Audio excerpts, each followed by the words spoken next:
Howrah station থেকে সকাল 6:05 গণদেবতা এক্সপ্রেসে করে রওনা হলাম শান্তিনিকেতনের উদ্দেশ্যে।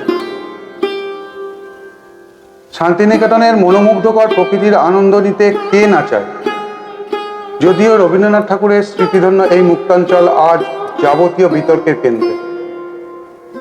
সবুজ কমে যাচ্ছে, বাড়ছে বিলাসবহুল ফ্ল্যাট বাড়ি,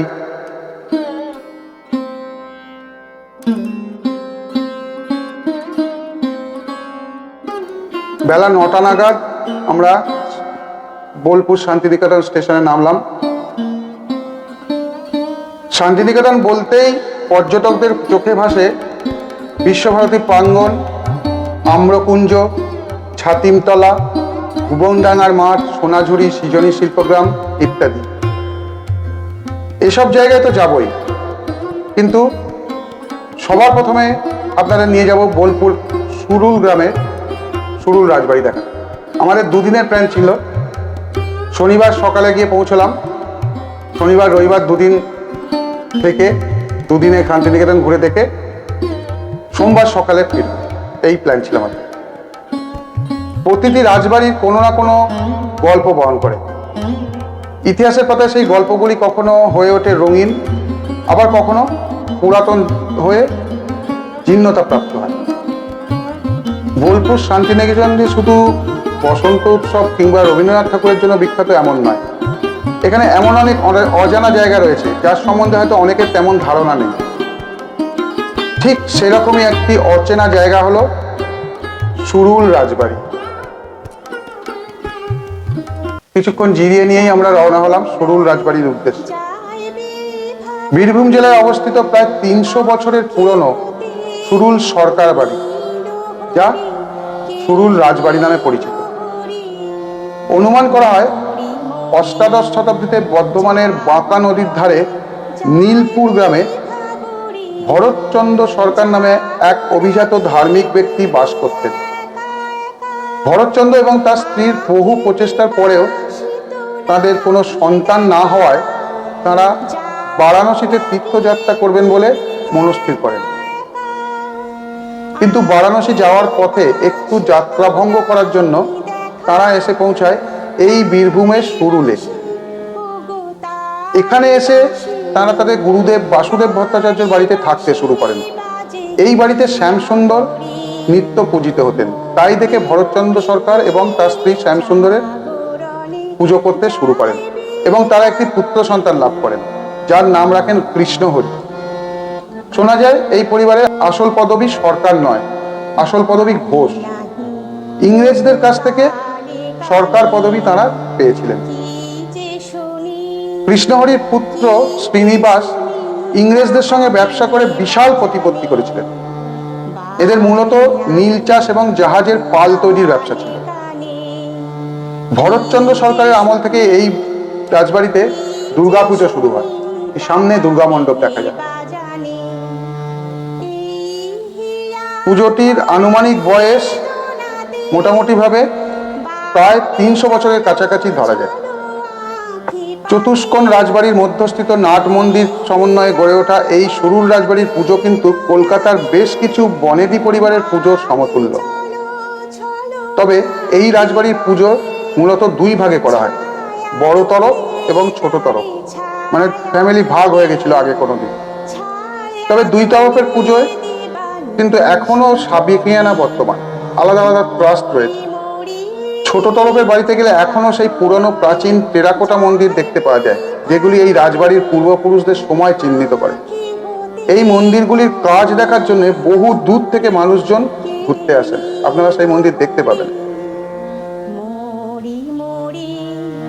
রথের দিন এখানে কাঠামো পুজো হয়, তারপর শুরু হয় প্রতিমা নির্মাণ। একচালার প্রতিমার সঙ্গে থাকে ডাকের সাজ। 5 প্রজন্ম ধরে মৃৎশিল্পীরা এই বাড়ির প্রতিমা নির্মাণ করে আসছেন। সুরুল রাজবাড়ি দুর্গা প্রতিমাকে সাজানো হয় 300 বছরের পুরনো অস্ত্রশস্ত্র এবং এই বাড়ির পারিবারিক অলংকার সামগ্রী দিয়ে। পুজোর নিয়ম নীতির মধ্যে অন্যতম হলো মা এখানে পূজিত হন বৈষ্ণব মতে, তাই অন্ন ভোগের পরিবর্তে চিড়ে, নাড়ু, ফল, মিষ্টি দিয়ে ভোগ নিবেদন করা হয়। পুজোর কটা দিন রাজবাড়ি সেজে ওঠে বৈদ্যুতিকালয় নয়, রেডির তেলের প্রদীপে। ঠাকুরের নাট মন্দিরকে সাজানো হয় বেলজিয়াম থেকে নিয়ে আসা লণ্ঠনে আর ঝাড়বাতিতে। রাজবাড়িতে পুজোর 3 দিন বলি দেওয়ার প্রচলন রয়েছে। সপ্তমীর দিন চাল কুমড়ো, অষ্টমীতে পাঠা বলি এবং নবমীতে চাল কুমড়ো এবং আখ বলি দেওয়া হয়। রাজবাড়িতে আবার নারায়ণ অধিষ্ঠিত আছেন, তাই নারায়ণের সামনে বলি দেওয়া নিষিদ্ধ। সেই জন্য বলির সময়টুকু নারায়ণকে নিয়ে যাওয়া হয় অন্য মন্দিরে।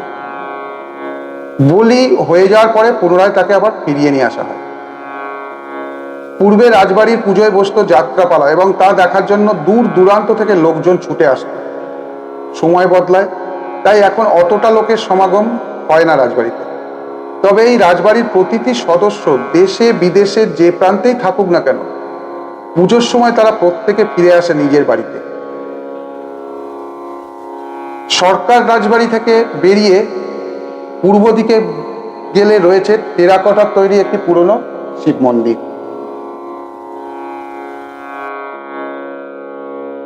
এই সেই শিব মন্দির, পাশে নারায়ণ মন্দির। এটাই হলো শিব মন্দির, পুরনো টেরাকোটার কাজ করা। কি অদ্ভুত কাজ দেখুন, মানে অবাক করার মতো হস্তশিল্প।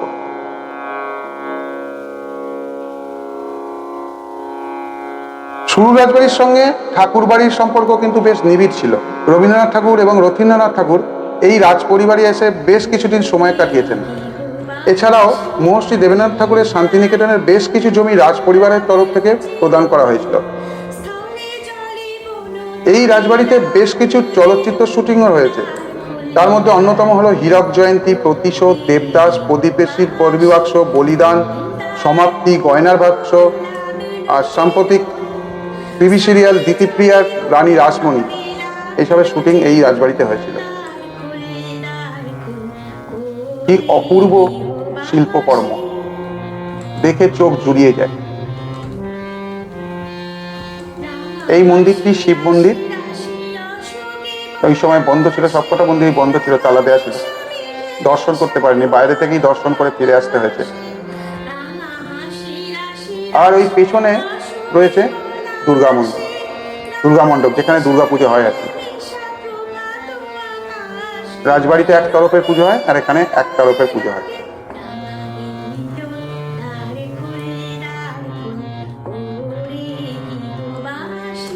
এই যে দূরে দেখা যাচ্ছে, দেখুন দূরে দেখা যাচ্ছে একটা চালা করা রয়েছে, ওইটাই হচ্ছে দুর্গা মণ্ডপ।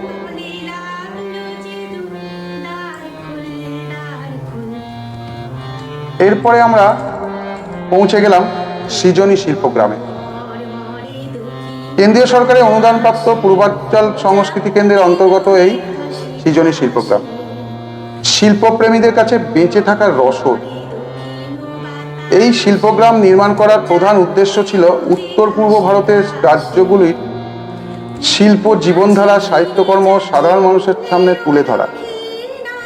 শুধুমাত্র একটা শিল্পগ্রাম তৈরি করাই নয়, গুরুত্বপূর্ণ গবেষণার মাধ্যমে ফুটিয়ে তোলা হয়েছে সিকিম, আসাম, মেঘালয়, মণিপুর, ত্রিপুরার মতো উত্তর পূর্ব ভারত এবং পশ্চিমবঙ্গ, বিহার, ঝাড়খণ্ড, ওড়িশা, আন্দামান ও নিকোবর দ্বীপপুঞ্জের জীবনগাথা।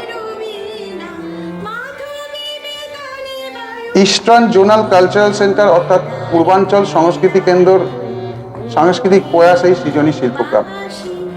প্রায় 26 বিঘা জমি জুড়ে বিস্তৃত এই শিল্পগ্রাম। চারিদিকে শুধু বাউলের মেলা।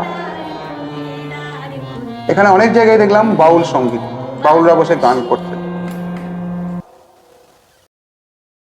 প্রথমে ঢুকেই এনাকে দেখতে পেয়েছিলাম।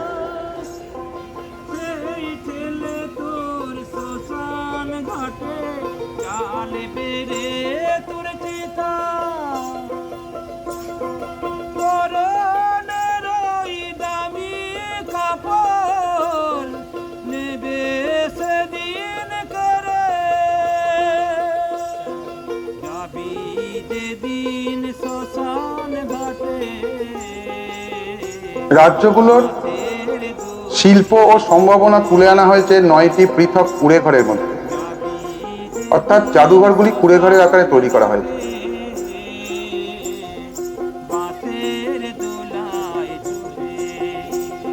শিল্পকে সম্মান জানাতে প্রত্যেকটি মিউজিয়ামের বাইরে লেখা রয়েছে, অনুগ্রহ করে জুতো খুলে প্রবেশ করুন। এই 9টি ঘরের বাইরের দেওয়াল, ওপরের ছাউনি, এমনকি ঘরের ভিতরে স্থাপত্যের নকশা চোখ জুড়ানো। রয়েছে লোকচিত্রের প্রদর্শনশালা, আদিবিম্ব। এছাড়া আদিক্রান্তি নামে একটি উদ্যানে পূর্ব ভারতের আদিবাসী জনগোষ্ঠীর বিদ্রোহী নেতাদের, যেমন বিরসা মুন্ডা, লক্ষণ নায়েক, রানী গাইদিনালু, সিদ্ধ কানু, তিলকা মাঝি এবং তীরথ সিং, এদের শ্রদ্ধা জানানো হয়েছে। একদিনে এটা পুরোটা ঘুরে দেখা সম্ভব নয়, আমার যা মনে হয়েছে। আমরা পুরোটা ঘুরে দেখতে পারিনি কম সময় থাকায়। এটা বিশ্বভারতী কলা ভবন থেকে 2 কিলোমিটারের ব্যবধানেই রয়েছে। প্রবেশ মূল্য মাথাপিছু 20 টাকা। বিশ্বভারতীর অধ্যাপক ও গবেষকদের সঙ্গে কথা বলে জানা যায়, ছাত্রদের একটা বড় অংশ এখানে নিয়মিত যান।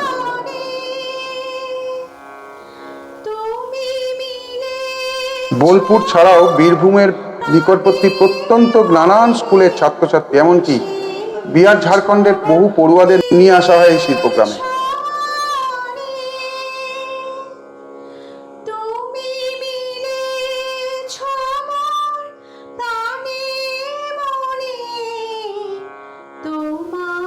সৃজনী শিল্পগ্রাম সত্যি প্রকৃতি প্রেমীদের জন্য আদর্শ।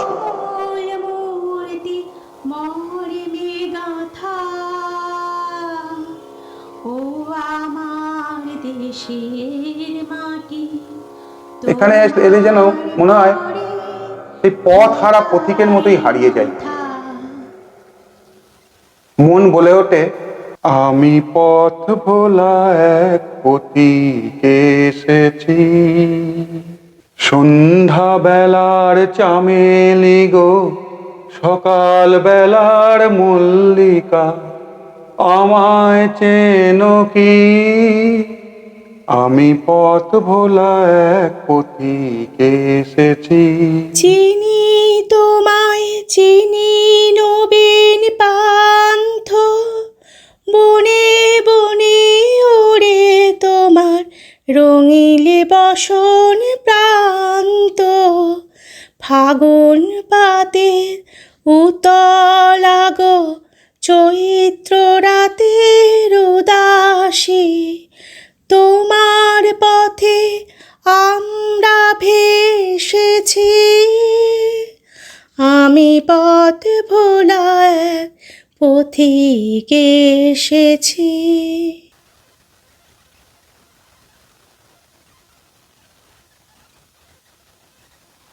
জানি জানি তুমি এসেছো এই পথে মনের ভুলে, তাই হোক তবে তাই হোক, দ্বার দিলেন খুলে। জানি জানি তুমি এসেছো এই পথে, এখানে এসে যেন হারিয়ে যেতেই ইচ্ছা করে। মন বলে শুধু হারিয়ে যেতে। তুমি তো বিনা আভরণে, মুখর নূপুর বাজে না চরণে, এসেছো তুমি তো বিনা আভরণে, মুখর নূপুর বাজে না চরণে, তাই হোক তবে তাই হোক, এসো সহজ মনে, ওই তো মালতী ঝরে পড়ে যায় মোর আঙিনায়, শিথিল কবরে সাজাতে তোমার লনা তুলে। জানি জানি তুমি এসেছো এ পথে মনের ভুলে।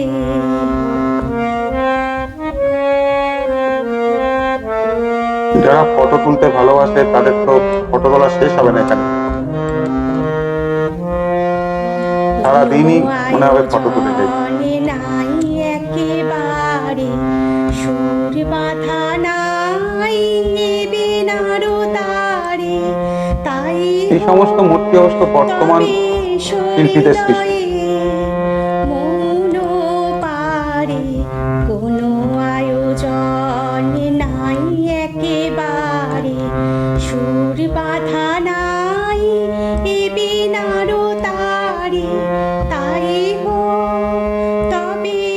প্রত্যন্ত অঞ্চলের বাউলরা এখানে নিয়মিত গান করে আর পর্যটকদের মনোরঞ্জন করে।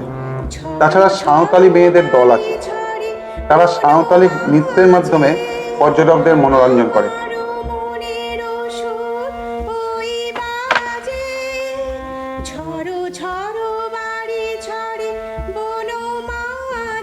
শিল্পগ্রামের এক কর্মীর সঙ্গে কথা বলে জানতে পারলাম টিকিট বিক্রির মাধ্যমে গড় আয় প্রায় 15 লক্ষ টাকা। শুধু তাই নয়, বীরভূমের মানুষদের তৈরি সাজ পোশাক, ঘর সাজাবার সামগ্রীও শিল্পগ্রামের এক অংশে বিক্রি করা হয়।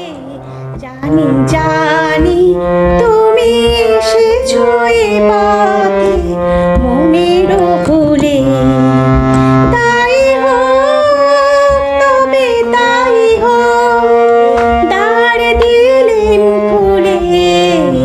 জানি জানি সাঁওতালি নৃত্য এখানে এলে বেশ কয়েকটা জায়গায় দেখা যায় এবং পর্যটকরা এই সাঁওতালি মেয়েদের সঙ্গে তালে তাল মিলিয়ে, পায়ে পা মিলিয়ে নৃত্য প্রদর্শন করে।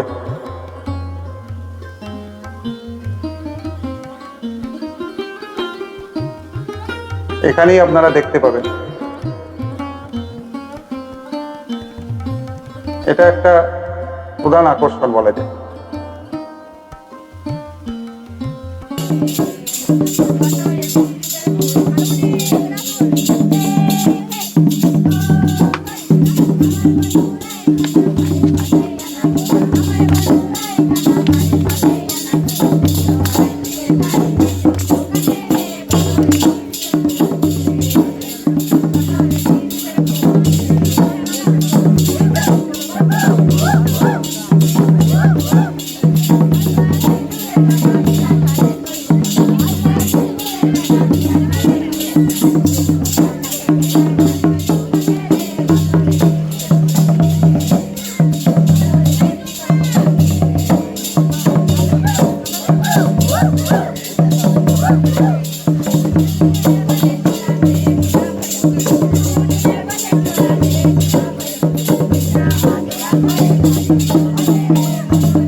এখানেও একজন বাউল সঙ্গীত পরিবেশন করতেন।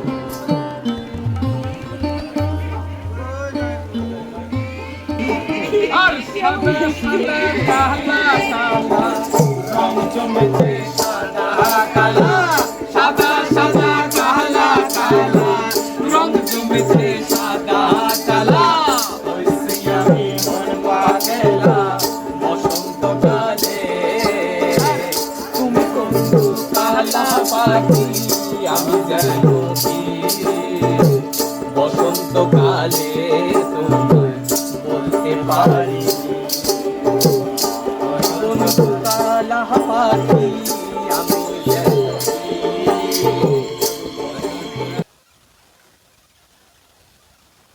বহুরূপী দেখলাম এখানে একজন রাক্ষস সেজে আছে এবং ইনি নাকি অনেক দিনের পুরনো। এখানে লেখা আছে, দেখতে পাবেন।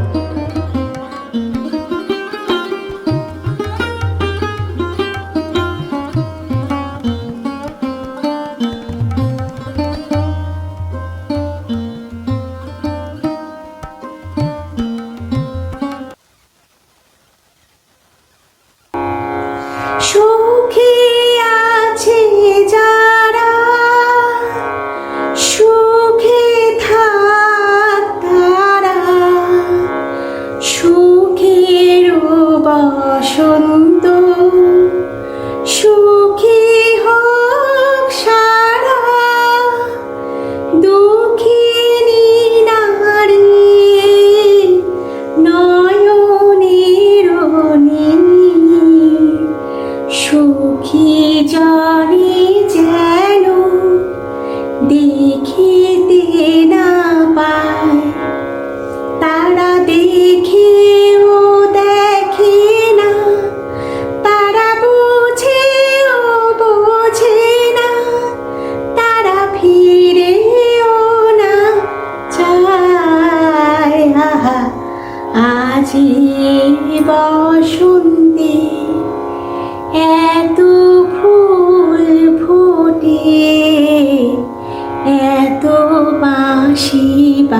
যে এত পাখি গায় আছে বসন্তে।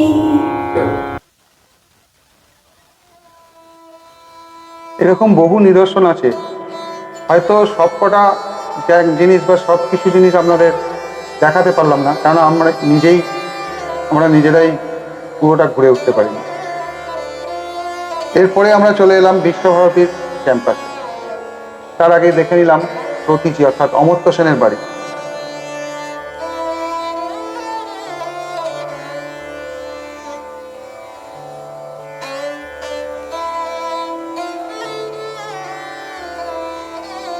এখানে একটা জিনিস দেখলাম, সব কিছুই কিন্তু বাইরে থেকে এরকম ভাবে, যেরকম দেখতে পাচ্ছেন বাইরে গেটের বাইরে থেকে আমি ভিডিওটা রেকর্ড করছি, সেরকম বিশ্বভারতী ক্যাম্পাসে একমাত্র রবীন্দ্র মিউজিয়ামে ঢোকা যাবে 70 টাকা করে টিকিট কেটে। তাছাড়া কোনো জায়গাতেই কিন্তু ঢোকা যাবে না, সব এরকম বাইরে থেকে দেখতে হবে, রাস্তা থেকে দেখতে হবে। এইসব ভাস্কর্য রয়েছে। এরা আবার নানা রকম ভাবে বুঝিয়ে দিচ্ছিল আমাদের যে টোটোওয়ালা ছিল, যে মায়ের চেয়ে মাসির দরদ বেশি। এটার মধ্যে রয়েছে নাকি বাবা মা কাজে যাচ্ছে, মাসি ছেলেটাকে কোলে নিয়ে আসে, তার থেকে বলছে ওরা মায়ের চেয়ে মাসির দরদ বেশি, এর থেকে এসে। এগুলো ওদের বানানো কথা না প্রকৃত কথা সেটা আমি বলতে পারবো না।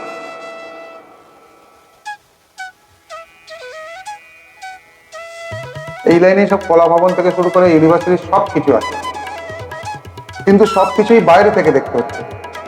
সেই কারণে যেগুলো পেরেছি আমি তুলেছি, আর সব কিছু আমি তো তুলিনি। এটা কলা ভবন হেরিটেজ কমপ্লেক্স, দেখতেই পাচ্ছেন লেখা আছে।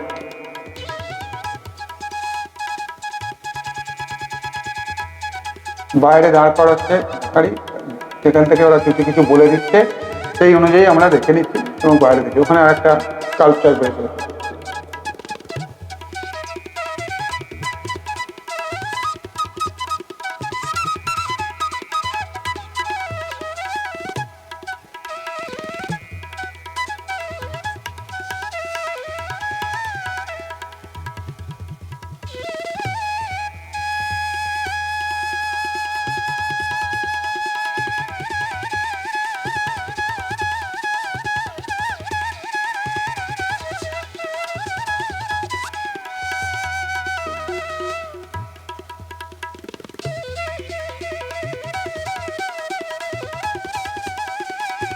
এই যে নানান ছোট ছোট পাথর দিয়ে ইগলু বাড়ি তৈরি করেছিল, এটাকে বলা হয় ইগলু বাড়ি। আমাদের টোটোওয়ালার কথা অনুযায়ী, ওই আমাদের গাইড ছিল। অস্ট্রেলিয়ার কেউ একজন মহিলা এই কলা ভবনের ছাত্রী ছিলেন, তিনি এটা নাকি তৈরি করেছিলেন।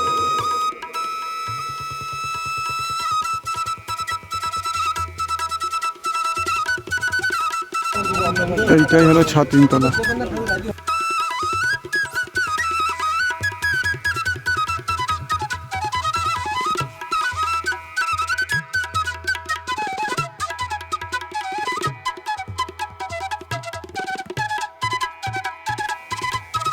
সবই বাইরে থেকে দেখা।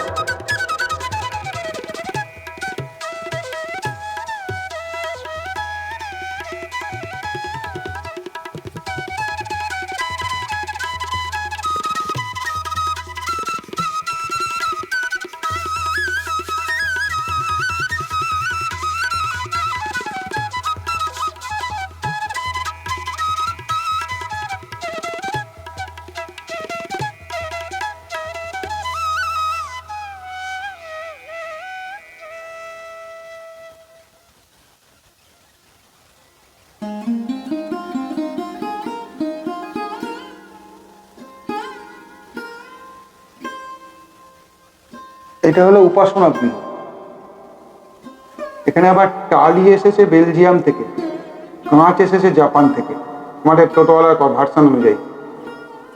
সম্ভবত ব্যাপারটা উল্টো হয়ে যেতে পারে, বেলজিয়ামের কাঁচ আর জাপানের টালি হতে পারে। এইটা উপাসনা গৃহ, এখানে ছাত্রছাত্রীরা প্রবেশ করতে পারে, বাইরের কোনো লোক প্রবেশ করতে পারে না। এই একটা বাড়ির মধ্যে তাল গাছ রয়েছে।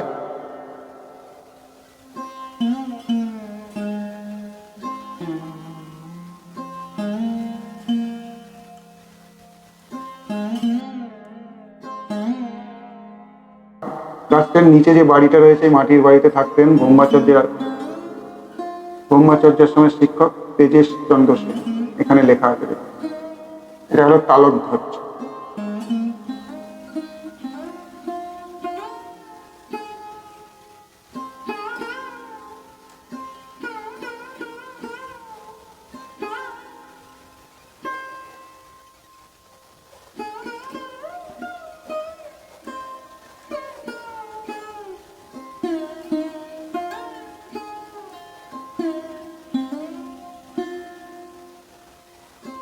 এই সেই বটগাছ দেবেন্দ্রনাথ ঠাকুর নিজে হাতে লাগিয়েছেন, নদীর ধার থেকে তুলে এনে। এর নিচে বসেই রবীন্দ্রনাথ ঠাকুর লিখেছিলেন, কুমোর পাড়ার গরুর গাড়ি বোঝাই করা কলসি হাড়ি।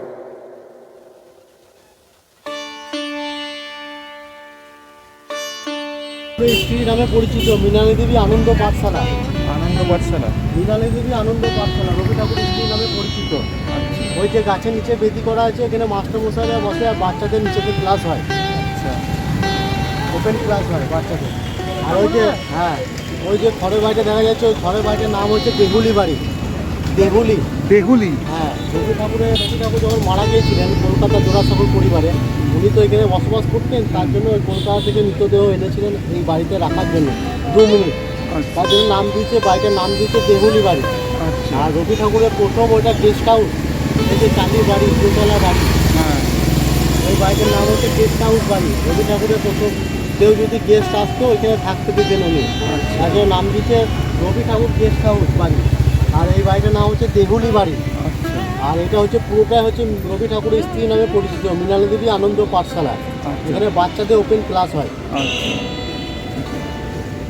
আচ্ছা।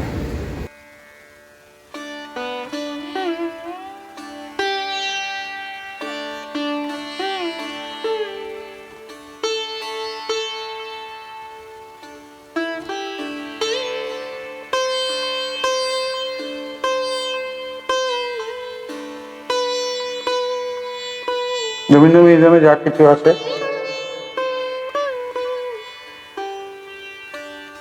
রবীন্দ্রনাথ ঠাকুরের ব্যবহার করা জিনিসপত্র এখানে দেখতে পাবেন আপনারা। এই নোবেলটি, আসল নোবেলটি আর দেখতে পাবেন না, সেটা তো চুরি হয়ে গেছে।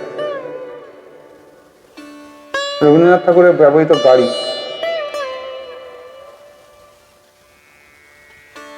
বিভিন্ন স্থাপত্য। এরপর আমরা চলে এলাম সোনাঝুরি হাটে। এসেই প্রথমে খেতে ঢুকলাম, খিদেও প্রচুর পেয়েছিল। রোশনাই রান্নাঘরে প্রথম দিনের আহার সারলাম, দুপুরের আহার। রান্না বান্না মোটের ওপর ভালোই, পরিবেশনটা খুব ভালো। রান্নার টেস্ট সম্বন্ধে বলছি না, এখানে শুক্তো দিয়েছিল, পোস্ত দিয়েছিল। পোস্তটা পুরোপুরি সেদ্ধ, আমরা যেটাকে বাটি পোস্ত বলি।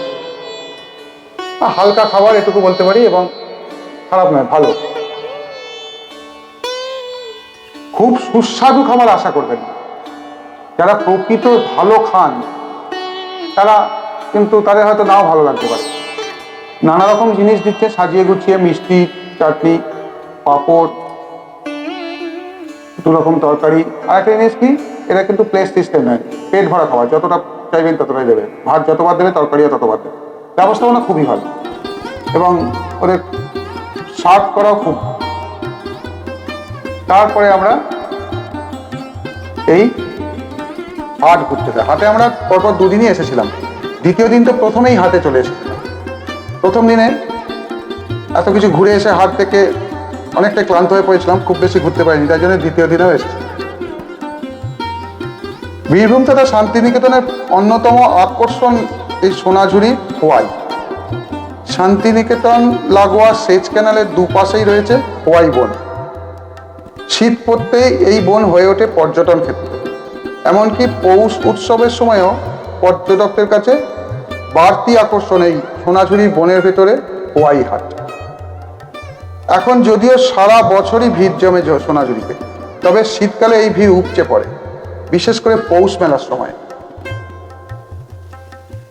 বিশ্বভারতী কলা ভবনের প্রাক্তন ছাত্রী প্রয়াত শ্যামলী খাস্তগিরের উদ্যোগে এই হাটটি 24-25 বছর আগে শনিবারের হাট বলে এলাকায় পরিচিতি পায়, কারণ হাট বসতো শনিবার বিকেলে। তখন হাটটি শুরু করার মূল উদ্দেশ্য ছিল এলাকার পার্শ্ববর্তী মানুষ, বিশেষ করে মহিলাদের তৈরি নানা হস্তশিল্প, বাড়িতে করা খাবার বিক্রি করা। আস্তে আস্তে বিক্রি বাড়তে থাকে। এখন এই হাট ক্যানেলের অন্য পাড়েও ছড়িয়ে পড়েছে। সোনাঝুরি হাট বা খোয়াই মেলা শনিবারের হাট নামেও পরিচিত। এটা সাপ্তাহিক শনিবার বিকেলের বাজার, যা পশ্চিমবঙ্গের বীরভূম জেলার শান্তিনিকেতনের স্থানীয় কারিগরদের দ্বারা স্থাপন করা হয়। সম্ভবত এটা উদ্বোধন হয়েছিল শনিবারে, তাই এই মেলাটাকে শনিবারের হাট বা শনিবারের মেলাও বলা হয়।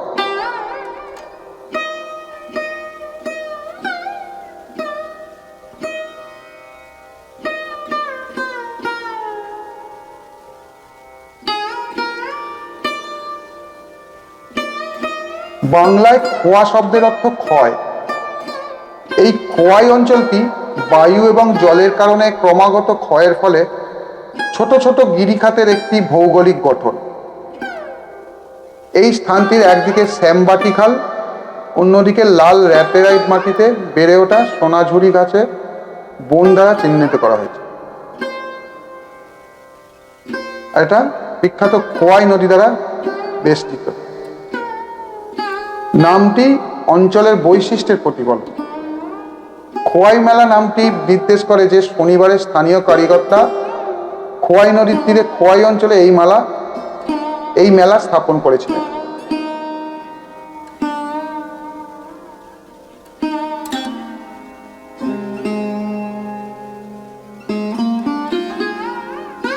কবিগুরু রবীন্দ্রনাথ ঠাকুরের সময় খোয়াই মেলা শুরু হয়নি, তবে সোনাঝুরি বন ও খোয়াই নদীর অপরূপ রূপ অবলম্বনে তিনি অনেক কবিতা ও গান রচনা করেছেন। তার মধ্যে অন্যতম হল আমাদের ছোট নদী চলে আঁকে বাঁকে।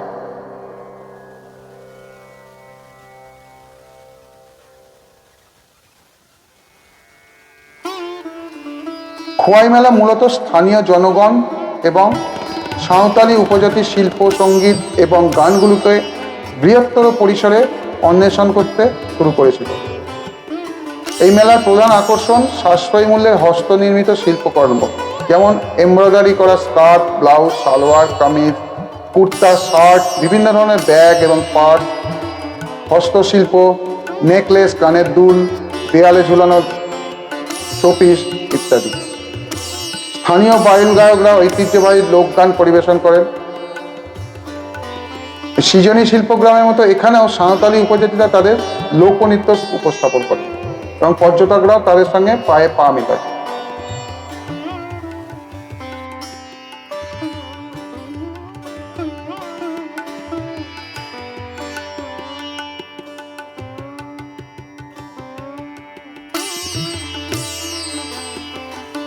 দ্বিতীয় দিন আমরা সোনাঝুরি হাটে প্রথমে চলে এসেছিলাম একটু সকাল সকাল, 11টার মধ্যে ঢুকে পড়েছিলাম।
এখানে সব পিওর তসরের কাপড়ও আছে, আবার কমা তসরের কাপড়ও আছে।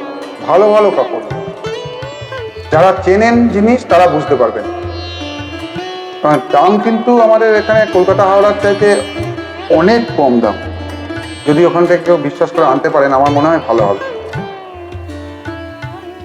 অপূর্ব সব হস্তশিল্প, সব কাঁথা স্টিচের কাজ।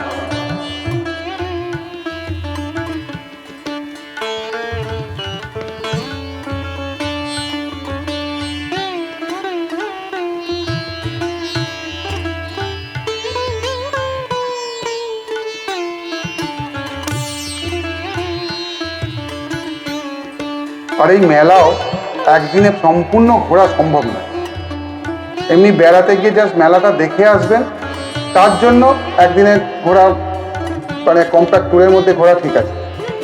কিন্তু এখান থেকে যদি পুরো হাট ঘুরে কিছু কেনার ইচ্ছা থাকে তাহলে কিন্তু শুধুমাত্র একদিন গোটা রাখতে হবে এইটার জন্য, হাটের জন্য।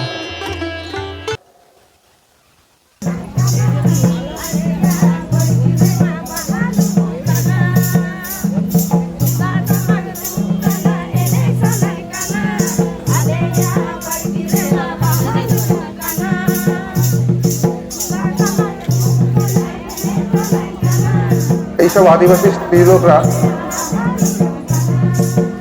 তাদের নিজস্ব ধাঁচে নিজস্ব ঐতিহ্যে সেজে গুজে এসে নৃত্য প্রদর্শন করেন। এরা হস্তশিল্পও কিছু করেন। তাছাড়াও এই নৃত্য প্রদর্শন করে দর্শকরা যা দেন, যা টাকা পয়সা দেন, তাতে এদের অনেক উপকার হয়।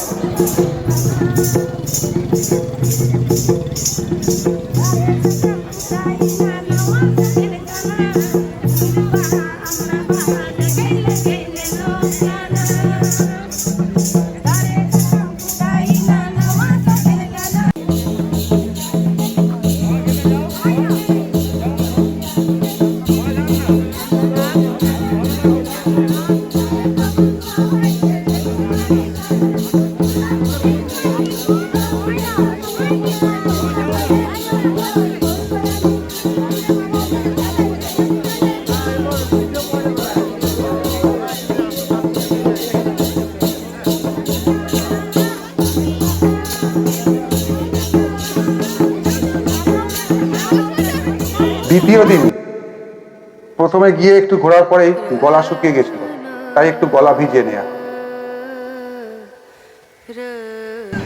আম পোড়ার শরবত তৈরি করা আছে অলরেডি? বলে আম পোড়া, কিন্তু এটা আম সেদ্ধ করে করে। বলছি তৈরি করা আছে? হ্যাঁ, ওটা ঘর থেকে বানিয়ে আনতো। ও, তো এগুলো এমনি কাঁচা আম মানে দেখানোর জন্য নাকি? হ্যাঁ, ওটাকে যদি বলে যে নাল হয় তার জন্য সাইডে করতে হবে। ও আচ্ছা, ওটা ঘর থেকে বানিয়ে তারপরে এখানে এনে বরফ দিয়ে এখানে জল টল অনেক সামালি আছে, ওই জন্য ঘরে বানাইতে হবে। তো এখানে বসে আপনাদের কিছু দিতে হয় না? হ্যাঁ, পরিষ্কার করার জন্য 10 টাকা করে লাগে। ও, মানে কোনো চার্জ নেয় না তাই তো? এটা তো ফরেস্টের জায়গা। গভর্নমেন্টের জায়গা, ওই জন্যই নেয় না, কে নেবে?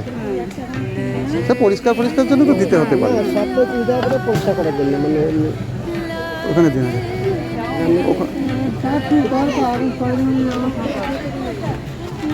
কেমন খেতে বলো? খান তবে তো বলবে। হ্যাঁ, খেয়ে তারপর তো বলবে, আমি তো ধরে আছি এই জন্য। হ্যাঁ, দারুণ। ঠিক আছে, আমি বলুন তো, আপনি এক গ্লাস খান আমাকে।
সার্থক জন্ম এরপর আমার আমরা চলে এলাম শালবনি। জন্মেছে এই দেশে, সার্থক জন্ম মাগো তোমায় ভালোবেসে।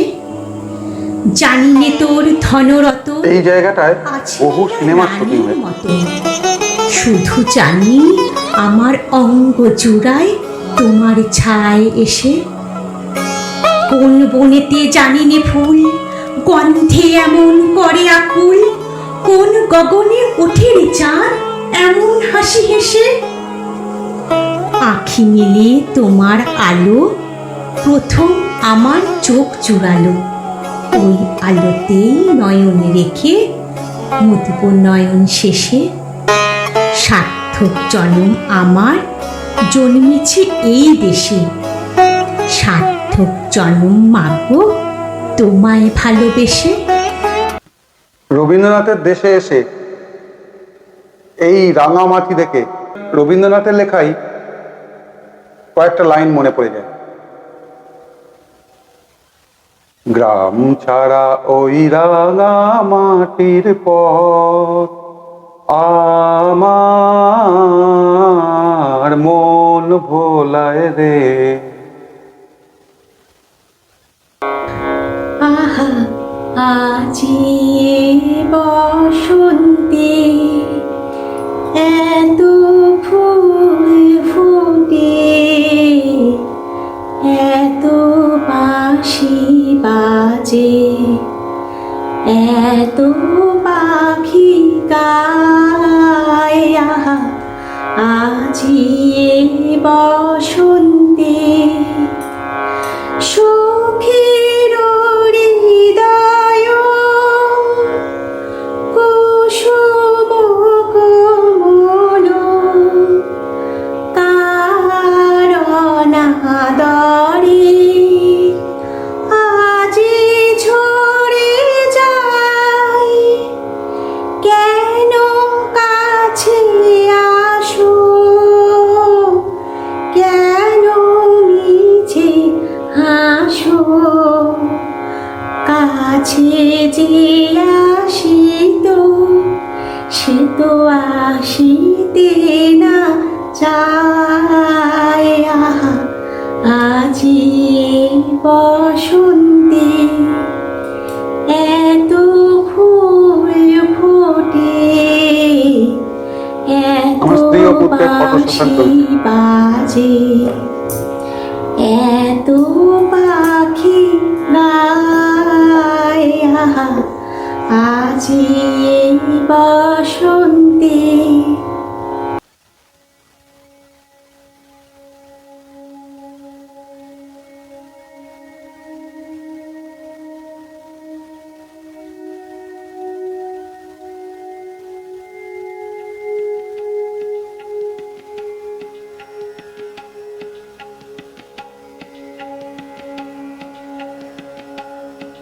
এরপরে আমরা এলাম শক্তি ভবন। এর মধ্যে বিভিন্ন ধরনের স্কাল্পচার রয়েছে, ভেতরের ছবি তুলতে পারিনি। তারপর আমরা চলে গেলাম লাঞ্চ করতে বনবীথিতে। এটা দেখলে মনে হবে কোনো বিয়ে বাড়ি, মানে বিয়ে বাড়ি ভাড়া নিয়ে যে বিয়ে বাড়ি করে বিয়ে বাড়ি, এত বিশাল, দুটো হল। খাওয়া দাওয়া মোটামুটি ঠিক আছে, কাঁসার বাসনপত্রে খাবার দিচ্ছে, বাসমতি চালের ভাত, ডাল, পোস্ত, এঁচোড় করেছিল, কিন্তু টেস্ট আহামরি কিছু নয়। নামে কাটে বলে না, এটা একরকম তাই, সম্পূর্ণ নামে কাটে। এঁচোড়টা তো অতি সাধারণ, ভালো করে কষা নয়, কিছু নয়, একদম সাধারণ, এঁচোড়ের টেস্টই নেই। নিরামিষ থালি 170 টাকা, ভাত চাইলে দেবে, এক্সট্রা দেবেন, নেবে না, তার সঙ্গে তরকারিও দেবে, যতবার চাইবে। সে ব্যবস্থাপনা ভালো, আর সার্ভও খুব ভালো, কিন্তু এত দাম হওয়া উচিত। এরপর আমরা বিকেলের দিকে চলে এলাম কঙ্কালীতলা।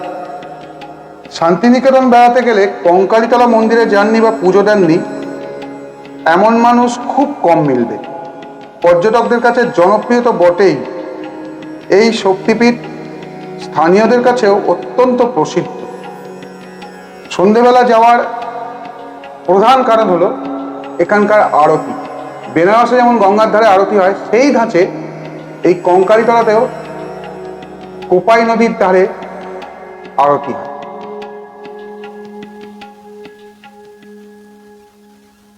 বোলপুর থেকে 9 কিলোমিটার দূরে কোপাই নদীর তীরে শক্তিপীঠ কঙ্কালীতলা। তন্ত্র চূড়ামণির মতে এটি 28 নম্বর সতীপীঠ। প্রাচীনকালে এই জায়গাটি কাঞ্চি নামে প্রসিদ্ধ ছিল। তন্ত্র চূড়ামণিতে এই স্থানের উল্লেখও আছে। পীঠ নির্ণয় তন্ত্র অনুসারে এখানে সতীর অস্থি পড়েছিল, সেই কারণে এই পীঠের নাম হয় কঙ্কালীতলা। আবার ভারতচন্দ্রের অন্নদামঙ্গল কাব্যগ্রন্থে লেখা রয়েছে এখানে সতীর কটিদেশ বা কোমরের অংশ পড়েছিল। তবে এই শক্তিপীঠ নিয়ে শাস্ত্র এবং মানুষদের মধ্যে মতানৈক্য রয়েছে। এই শক্তিপীঠের দেবী গর্ভা দেবী নামে প্রসিদ্ধ এবং ভৈরব রুরু নামে পূজিত হয়। দেবী মন্দির সংলগ্ন একটি কুণ্ড রয়েছে, যা নাকি এটির সঙ্গে বহু মাহাত্ম্য লুকিয়ে আছে। কুণ্ডের মধ্যে কয়েকটি প্রস্তর খণ্ড আছে, যেগুলোকে সাধকরা দেবীর দেহের অংশ হিসেবে চিহ্নিত করেছে। এই প্রস্তর খণ্ডগুলো 20 বছর অন্তর কুণ্ড থেকে তোলা হয়। এই হলো মন্দিরের ভেতরের দেবীর মূর্তি, একটা পট টাইপের রাখা আছে। তো সেগুলো 20 বছর অন্তর কুণ্ড থেকে তুলে সেগুলো পুজো করার পর সেগুলো আবার পুনরায় কুণ্ডের জলে ডুবিয়ে দেওয়া হয়। এই হলো সেই কুণ্ড, যে কুণ্ডের কথা আমি এইমাত্র বলছি। কথিত আছে কঙ্কালীতলার কুণ্ডের সঙ্গে কাশীর মণিকর্ণিকা ঘাটের সরাসরি সংযোগ আছে। কঙ্কালীতলার সঙ্গে জড়িয়ে রয়েছে নানা রকম অলৌকিক ঘটনা।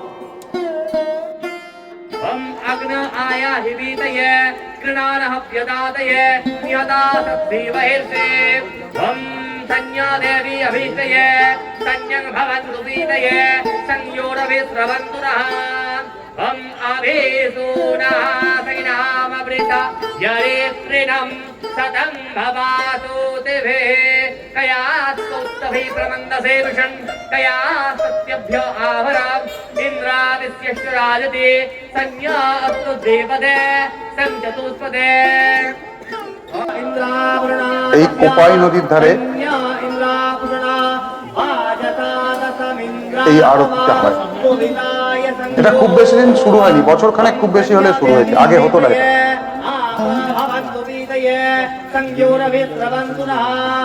ओम शेना पृथ्वीनभ्यवा निष्करानय दिवे यश्चानः संयतवतः हम आवैश्वमयभुवा सारौर्य तधातन महेरणाय चक्षुषे ओम यो वः शिवतमः रसस्तस्य भाजयतनः उदतीरिव मातरः तस्मा अनङ्गमाते श्यामा शान्तिः विश्ववासिनं सर्वेषां सुशान्तिर्भवतु आगत भक्तवृन्दानं सर्वेषां कल्याणमस्तु सर्वे सुखिनो भवन्तु सर्वे सन्तु निरामयाः हरिः ओम शान्तिः शान्तिः शान्तिः सर्वेषां मङ्गलं कुरु अयमारभ्य शुभाय भवतु हरिः ओम तत्सत् हरिः ओम तत्सत् हरिः ओम तत्सत्।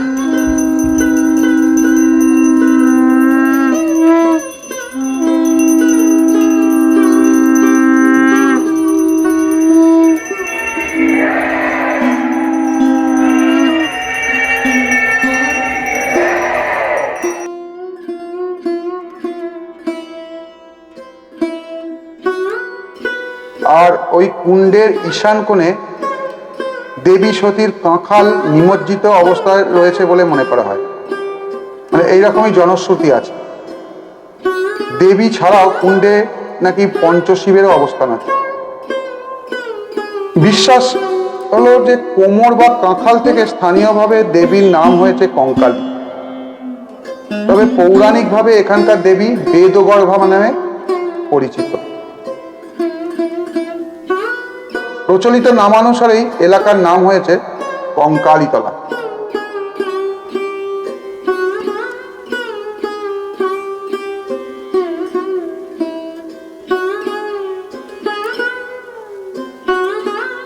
এই আরতি চলাকালীন ওখানে অনুরাধা পরলে একটা ভক্তিগীতি চলছিল, তাই জন্য আমি সাউন্ডটা তুলতে পারিনি, কেননা তাহলে ভিডিওতে কপিরাইট এসে যেতে পারে।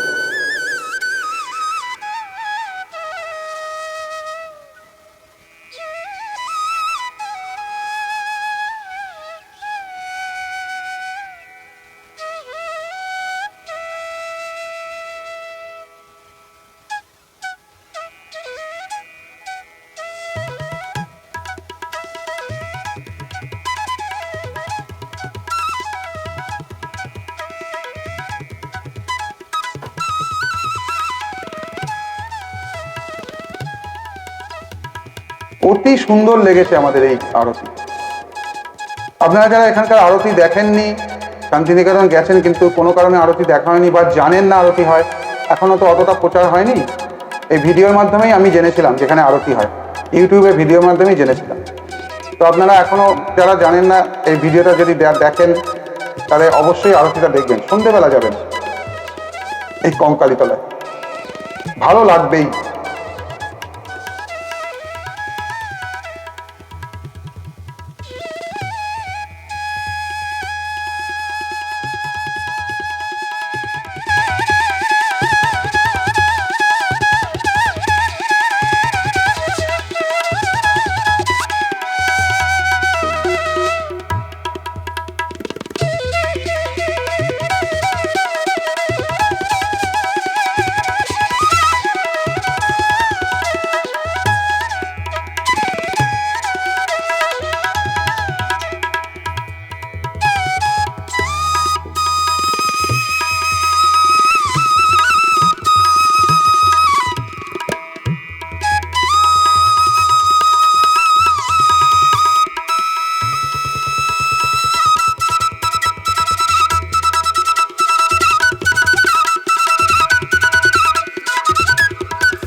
যাই হোক, ভালো থাকবেন।